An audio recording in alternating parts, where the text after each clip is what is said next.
And what in heaven's name brought you to Casablanca? My health. I came to Casablanca for the waters. The waters? What waters? We're in the desert. I was misinformed. He taught me, keep your friends close, but your enemies closer. The ability to speak does not make you intelligent. You're tearing me apart! What? You say one thing, he says another, and everybody changes back again! It's the Al Travis Show. We're lucky to have our next guest on. She is Senator Amy Koch, who is, I believe the English call it on holiday, for the holiday, and she's taken time to be with us. She's with Momentum Advocacy and the Wrong About Everything podcast. Senator, thanks for taking the time.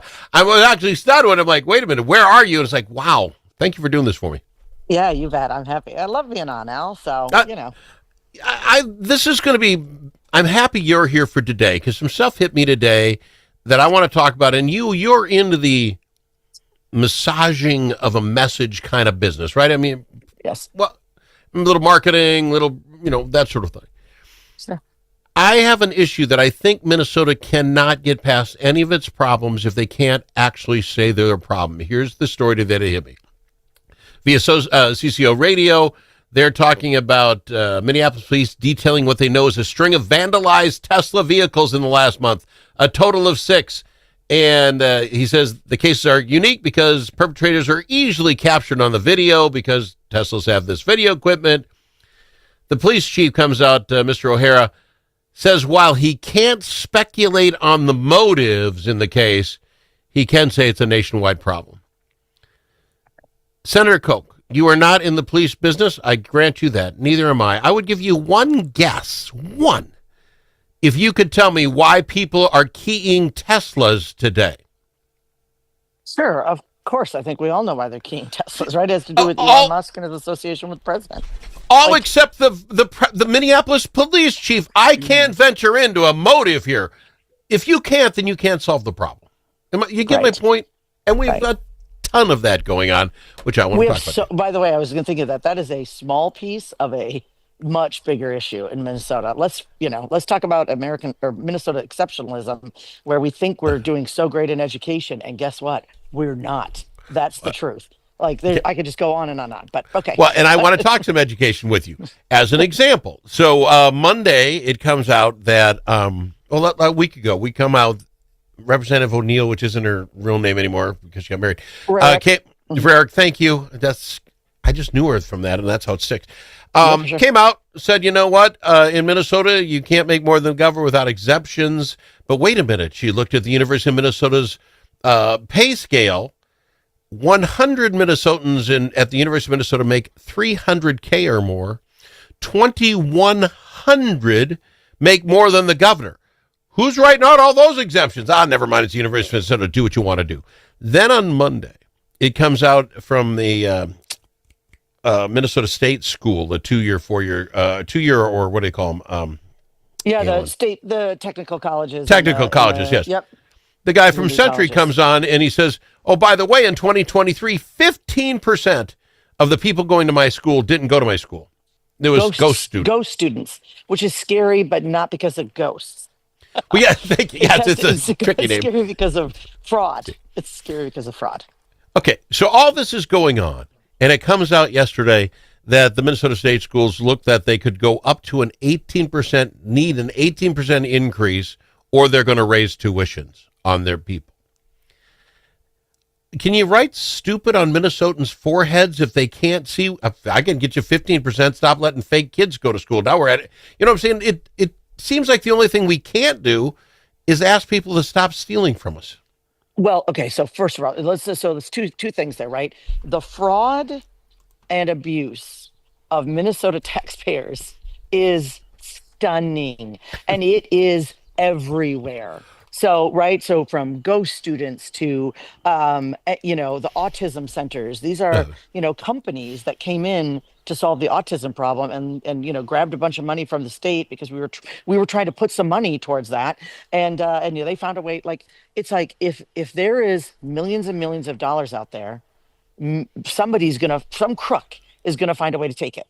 And it's disheartening, and it's hard because it takes that. Like, I really do think that we need to make sure that students that can't afford a 2 or 4 year college, let's find ways to get those kids to college, right? Let's find ways for them to better themselves and to be able to find a job and all those things. I believe that. But then you have to have controls, and that's what makes people nuts. And we have clearly not had controls on, it seems like, any part of the state budget. Then let's go to the U of M, and Yep. let's go to the tuition hikes that have been going on. So they come to the state, they ask for a bunch of money, they get a bunch of money, not as much as they used to by percentage, but they have got billions of dollars in their endowment fund. They have been, and then when they don't get the money from the state, they just raise tuition. What about looking at the spending side, U of M? What about sharpening your pencil and figuring out, because they never have to. They have two forms of revenue that just seems endless. They go to the state, they ask for more money, or they go to their students and raise tuition. That's it. And the students end up piling up student loans. And this is the other thing, student loan crisis is a real crisis. If you talk to kids in their 20s, it's a disaster. They have just opened up. These 18-year-old kids are being, bamboozled into hundreds of thousands of dollars of loans. And it's not like when you and I were in college. No. But also, no one asks colleges what value are providing and what are you doing to make sure that you're keeping the cost as low as possible. No one ever asks it. But I hope that Representative Rarick is asking it now. They make one easy change. The university would have to sign that loan with the kid. It isn't just me. It's not FAFSA saying, okay, your kid, you're 18, take whatever. Have the schools sign off on it as well. So if this kid gets out with $100,000 in debt and can't pay his money back, him and the university got to figure it out. Yeah, but Al, it's even worse than that, because there are big bucks going to those loan financiers. Oh. Don't kid yourself. They negotiated a sweetheart deal on the backs of kids, 6% and 7% interest when people were getting 2%. And it's not dischargeable by bankruptcy. So these financiers will never let it go. They don't want the universities to do it because they're making big bank. Well, and I don't want to let legislators off, and I know you were at one time. I'll let you off now because you're not, so I can't hate. But when you talk about like this school thing, this guy literally was sitting at the education committee meeting, said that we could stop it if we made the kids show up one day to class, shake a hand with an instructor. But he said that'd really be hard. I looked around the room. I was in the room alone, like, hard? We used to do that. That's old school teaching when you actually had to show up to class. One time is hard. We don't make them. You're laughing. That's what he said. It would be hard. I know. It's not hard. That's just school. Isn't that just school? Isn't that just school? And then I don't know that I'm old school. I think that's just school. I'm old. We didn't have computers when I went to school. You went to every class. You had to. You didn't have another way of finding out. And now if we ask them to come to take Al's money, Fed money, you have to take that. I ask you to show up one day and prove you're a human. Oh, that's too hard. Now let's go the other side with, again, back to the legislators. So the University of Minnesota, they came out and said, you know what we're going to do? Anyone making less than $80,000 a year in this state goes for free. I said on the show, you will watch the prices skyrocket because there's no bottom pressure. Everyone at the bottom says, charge whatever you want. Doesn't change my life at all. So the first 80,000's on the books. The guys that got enough money, they don't care if it's another 18%. What do they give a crap? It's that little small group that doesn't have a big enough voice or enough paycheck to pay for it. This was going to happen from the beginning. That's on the legislators. And when they did it, they talked to the University of Minnesota and said, hey, keep it, the price is the same. They said, you bet. They passed it, and they came back and said, no, we're raising prices. We're land grant. You can't do anything about it. Someday cut the funding, and they'll do something about it. Also the U of M, it's just like at the legislature, it's not well liked by the left or the right. They have to do some work there. Come on, U of M. Like, we want to love you, but you make it so hard to love you. I think yes, that is that. I went there. I was. I love you, Gophers. I want to love you. Help me love you. I'm the ultimate homer. I'm with you. I actually have Gopheralls in my drawer because I'll wear them. I'm that guy. And yet they make me want to hate. You are correct. Amy, we got to go to break real quick. Gopher swag. we got to go to break. 2 homers just asking, please be better. We'll be back after this. I want to start back with the autism thing you were talking about. We'll talk about how we're not taking care of your money. We'll be back after this with Amy Koch. If it's your turn to host a game, Grandpa's Barbecue suggests you try something different. Put out the perfect barbecue flavor of Grandpa's Barbecue. Add it to your ribs, dip the meatballs, or drench your wings in the original flavor of Grandpa's Barbecue. It isn't too hot or spicy, fruity or smoky or whatever. Grandpa's Barbecue. Available in select stores and online at grandpasbarbecueshop.com. Do you have a closet full of old videos, photos, slides, or films? Regain that space and preserve those memories for future generations. Visit archivinglifemedia.com or call 952-829-8018. See how safe and simple it is to digitize all your media. Gain peace of mind knowing that all those important memories will be saved and can be seen and shared again. Do it today. Check out archivinglifemedia.com or give them a call, 952-829-8018.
Easily offended?